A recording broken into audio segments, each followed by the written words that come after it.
Congresswoman Ilhan Omar is picking another fight, this time over sports. In a new letter to USA Powerlifting, Omar attacks the organization because it opposes having a biological male compete against women in a lifting competition. Omar claims, ludicrously, that biological males have no advantage over women. That's in defiance of about 1 million years or so of evidence to the contrary. It doesn't matter, though. Omar's letter is just the latest case of powerful people on the left bullying anyone they can't control. You saw the same thing with the gay marriage debate. Any Christian-owned bakery that doesn't want to bake a gay wedding cake risks fines, lawsuit, and ruin. Okay, so those are the new rules. So what about Muslim-owned bakeries? Do the rules apply there, too? Stephen Crowder asked that question a while back, and he found pretty much what you'd expect. Lots of Muslim-owned bakeries will not bake gay wedding cakes, and we're not complaining about that. Private business owners shouldn't be forced to engage in speech they find immoral. But the left doesn't agree. So where's the letter from Congresswoman Omar demanding that Muslim bakeries who won't bake these cakes be shut down?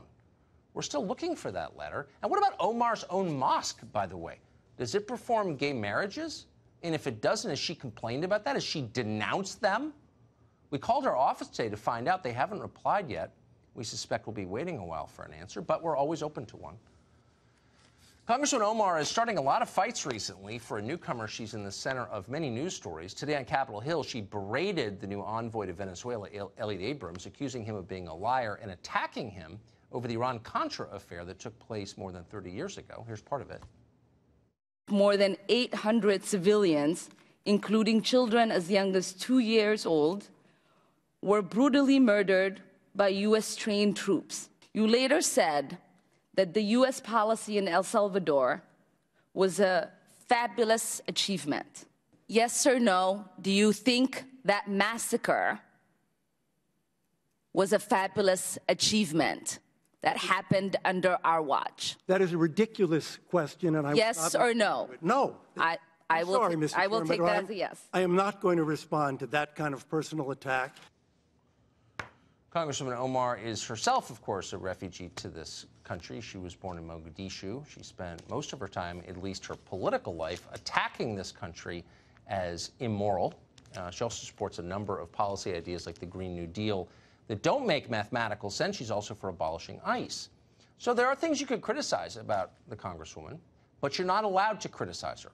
A new piece in Politico argued that. Now, why? Well, not because what she says is factually true, but because, of course, of her identity.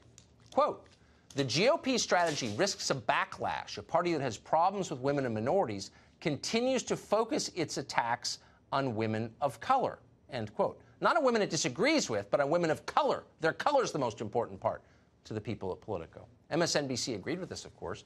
In a segment yesterday, one of its guests said that it was, quote, not a good look for conservatives to attack Congresswoman Omar because she's a woman. Her actual views are irrelevant. It's about her identity.